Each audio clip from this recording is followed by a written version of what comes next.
நிலையான புகழுக்குரிய தூய்மை மிகு நற்கருணைக்கு எல்லா காலமும் ஆராதனையும் புகழும் மாட்சியும் உண்டாக கடவது.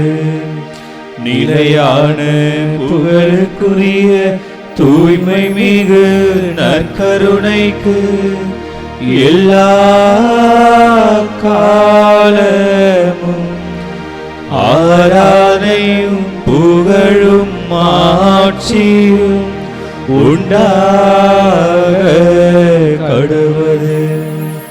நிலையான புகழுக்குரிய தூய்மை மிகு நற்கருணைக்கு எல்லா காலமும் ஆராதனையும் புகழும் மாட்சியும் உண்டாக கடவது.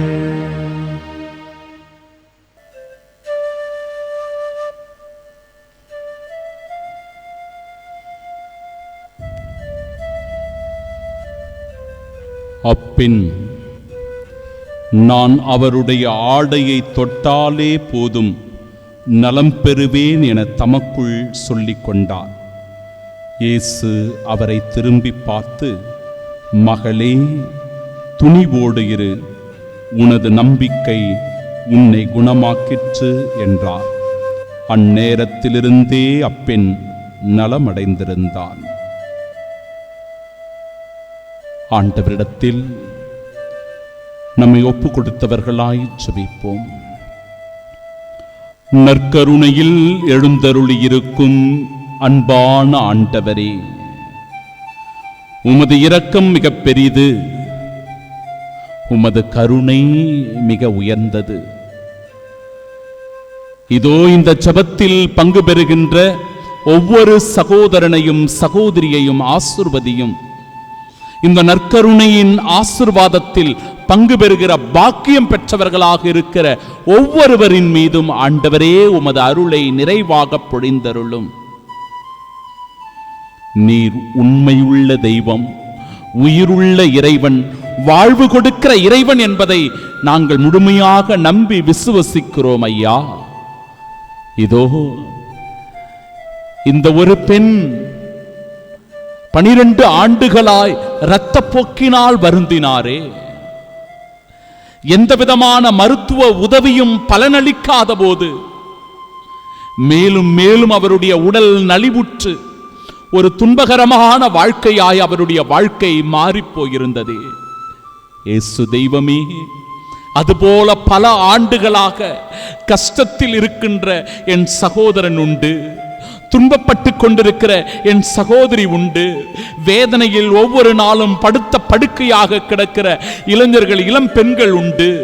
ஆண்டவரே, எல்லோரையும் திருப்பாதம் ஒப்பு கொடுக்கிறேன் அப்பா. இந்த பெண் தன் உள்ளத்தில் நம்பிக்கையோடு சொல்லிக்கொண்ட அந்த வார்த்தைகளை நாங்களும் கூட உச்சரிக்கிறோம். என் ஆண்டவர் ஆடையை தொட்டாலே போதும், அந்த ஆடையின் ஓரத்தை தொட்டாலே போதும், நான் சுகம் பெறுவேன், குணமடைவேன் என்று சொன்ன அந்த நம்பிக்கையை ஆண்டவரே எங்களுக்கும் தந்தருளும். அதே நம்பிக்கையோடு செபிக்கிறோம். எங்கள் குடும்பத்தில் அமைதி உண்டாக, எங்கள் தொழிலில் முன்னேற்றம் காண, எங்கள் வியாதிகள் குணமாக, எங்கள் பிள்ளைகளுக்கான நல்ல எதிர்காலம் கிடைக்க, நினைத்த காரியங்கள் நிறைவேற இயேசு தெய்வமே உம்மிடத்திலே உருக்கத்தோடு செபிக்கிறோம் அப்பா. மனமிரங்கும் ஆண்டவரே. சமீபத்தில் கூட ஒரு சகோதரி தன் கணவனுக்காக அழுது கொண்டே ஓடி வந்தார். அந்த சகோதரி, என் கணவனுடைய கழுத்தில் பல இடங்களில் கட்டியாக இருக்கிறது, சின்ன சின்ன கட்டியா இந்த கழுத்தில் இருக்கிறது, ஒருவேளை அது ஒரு புற்றுநோய் கட்டியாக இருக்குமோ என்று மருத்துவர்கள் சொல்லுகிறார்கள். அச்சமாக இருக்கிறது, பயமாக இருக்கிறது. இதோ அப்படிப்பட்ட ஒரு நிலை வந்துவிட்டால் என் குடும்பத்தினுடைய நிலை என்ன ஆவது என்று சொல்லி மிகுந்த வருத்தத்தோடு வேதனையோடு ஆண்டவர் முன்பாக வந்து தன்னை ஒப்பு கொடுத்து, தன் கணவனை ஒப்பு கொடுத்து, தன் குடும்பத்தை ஒப்பு கொடுத்து மன்றாடி வேண்டி செபித்தார். என்னிடத்திலே வந்து அழுகையோடு வந்து நின்று கொண்டு என் கணவனுக்காக மன்றாடுங்கள், செபியுங்கள் ஃபாதர் என்று சொன்னார். அன்பு சகோதரனே, சகோதரியே, அந்த சகோதரியினுடைய நம்பிக்கை வீண் போகவில்லை. ஆம், வீண் போகவில்லை.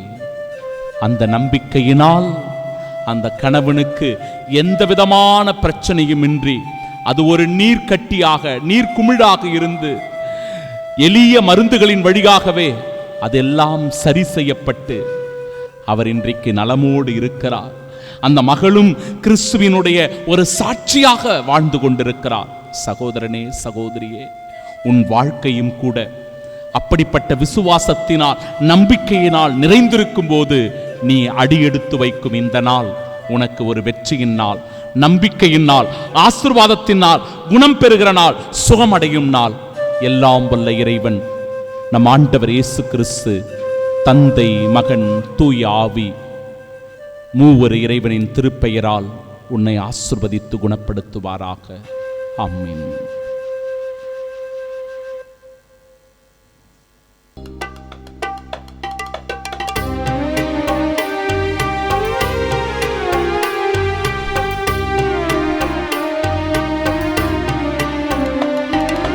மாந்துயரில் அருள் அடையாளத்தை தாழ்ந்து பணிந்து ஆராதிப்போம். பழைய நியம முறைகள் அனைத்தும் இனி மறைந்து முடிவு பெறுக. புதிய நியம முறைகள் வருக. புலன்களாலே மனித நிதனை அறிய இயலாம். குறையை நீக்க விசுவாசத்தின் உதவி பெறுக.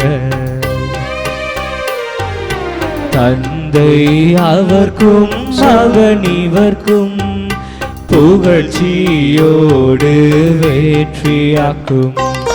மீட்பின் பெருமை மகிமையோடு வலிமை வாழ்த்து யாவுமாக. இருவரிடமாய் வருகின்றவராம் தூய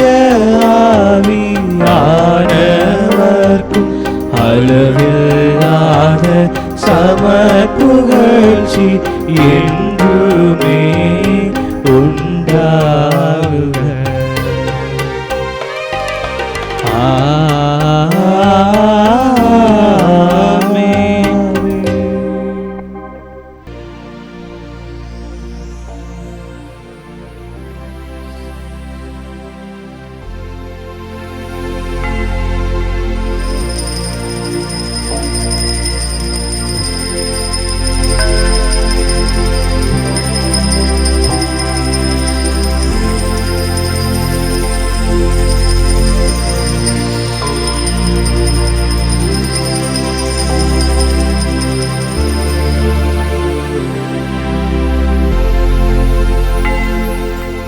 நிலையான புகழுக்குரிய தூய்மை மிகு நற்கருணைக்கு எல்லா காலமும் ஆராதனையும் புகழும் ஆட்சியும் உண்டாகுக.